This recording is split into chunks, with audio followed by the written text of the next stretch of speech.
여러분, 리프팅 시술을 가장 많이 받으시잖아요. 그런데 이 리프팅 시술 누가 했을 때는 굉장히 효과가 좋고 내 친구는 하고 얼굴이 정말 달라졌는데 왜 나는 리프팅하고 효과를 별로 못 봤을까? 그래서 오늘은 어떻게 하면 리프팅 반드시 성공할 수 있는지, 어떤 병원에 가서 어떤 시술을 받으면 안 되는지, 환자분들이 가장 많이 하시는 실수 3가지에 대해서 이야기해 보도록 하겠습니다.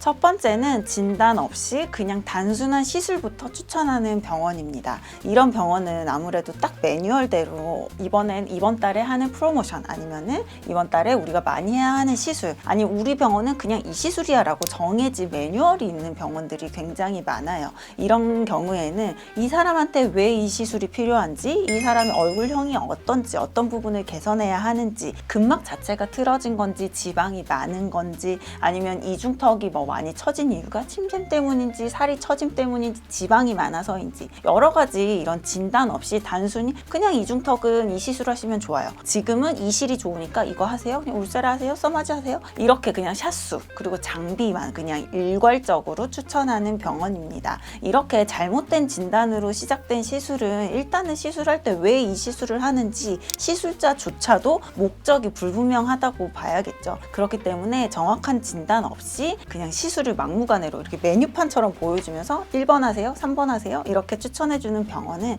일단은 피하시는 것이 좋습니다.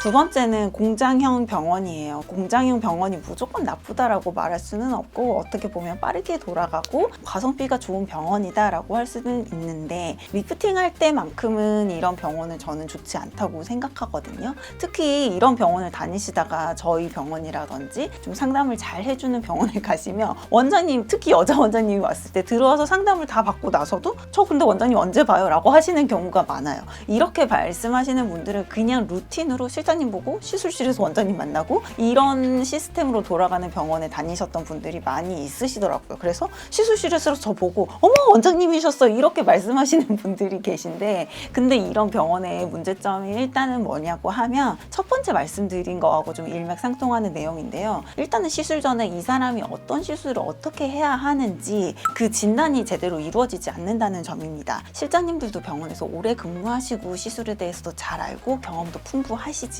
그래도 시술하는 의사가 계획을 세워서 내가 이 사람은 이렇게 해서 이렇게 할 거야 라고 계획을 세운 진단과 그냥 실장님이 봤을 때 이렇게 하면 되겠네, 원장님 이렇게 해주세요, 그냥 차트 넘겨가지고 시술실에 밀어넣어서 시술실에서 갑자기 만나서 울세라 600샷 하는 분 수면하고 들어갑니다 라고 하는 거는 완전히 다르죠. 그래서 특히 리프팅 같은 경우는 굉장히 예민하고 디자인을 정확히 해야 하는 부분이기 때문에 상담을 어떻게 하는지가 굉장히 중요한데, 반드시 시술하시는 의료진과 환자가 만나서 저는 이런 부분이 고민이어서 어떻게 해결이 됐으면 좋겠고 그 다음으로 고민인 거는 이런 부분이에요. 만약에 둘 중에 우선순위를 한다면 어떻게 하면 좋을까요? 라고 해서 내가 드릴 비용과 그리고 시술 계획에 대해서 의료진과 환자가 둘 다 명확한 목표를 갖고 시술을 들어가시는 것이 굉장히 중요합니다. 이 리프팅 시술 같은 경우는 금액도 사실은 한두 푼이 아니잖아요. 몇백만 원대 그리고 거의 1000만 원대의 시술까지 들어가는 경우가 많기 때문에 리프팅 시술을 할 때는 반드시 검증된 의료진이 내가 갖고 있는 의술에 맞추어서 세운 계획에 맞춰서 비용도 결정하시고 그리고 그 시술 플랜에 따라서 정확하게 그 시술실에서도 아까 상담한 내용을 명확하게 인지를 하고 시술을 하시는 것이 굉장히 중요합니다.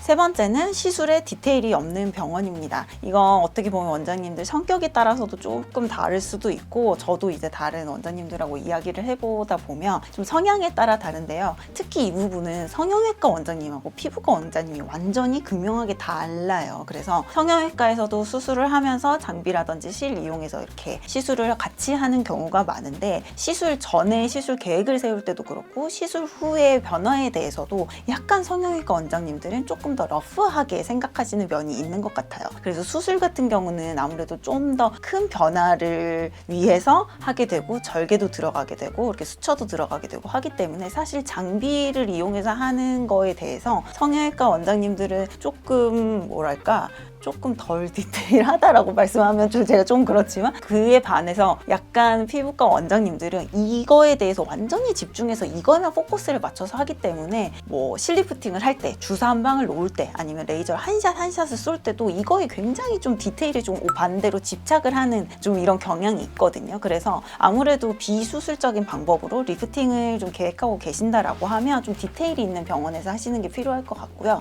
똑같이 뭐 피부과라고 해도 시술을 할 때 지금 디자인을 하는 거는 그 원장님의 타고난 미적 감각 아니면 또 시술 경험하고 밀접한 연관이 있습니다. 그래서 같은 울세라라고 하더라도 똑같이 400샷을 쏴도 400샷만으로도 600샷 효과를 낼 수도 있고요. 써마지도 마찬가지예요. 써마지 그냥 피부 보약이니까 그냥 뭐 하지 뭐라고 하실 수도 있지만 의외로 써마지 받고 나서도 비포 애프터 이 변화된 거를 체험하실 수도 있거든요. 그래서 같은 시술이라도 조금 디테일이 있는 병원에서 리프팅 시술은 받는 것이 좋다라고 말씀드리고 싶습니다.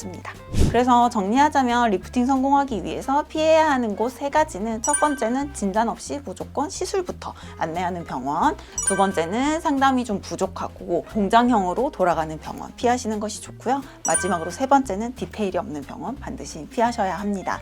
리프팅 시술은 사실 잘만 받으면 비수술적인 방법으로도 5년 이상 젊어지실 수 있는 굉장히 효과적인 시술이거든요. 그래서 리프팅은 무조건 울세라를 받았어, 써마지를 받았어 어떤 장비와 시술만으로 결정하지 마시고 어떤 병원에서 어떻게 받는지 내가 투자한 비용을 충분히 효과 볼 수 있는지 너무 싼 병원만 찾지도 마시고 무조건 비싸다고 믿지도 마시고 이런 부분 본인이 잘 상담하셔서 나와 잘 맞는 병원 선택하셔서 효과 보실 수 있었으면 좋겠습니다.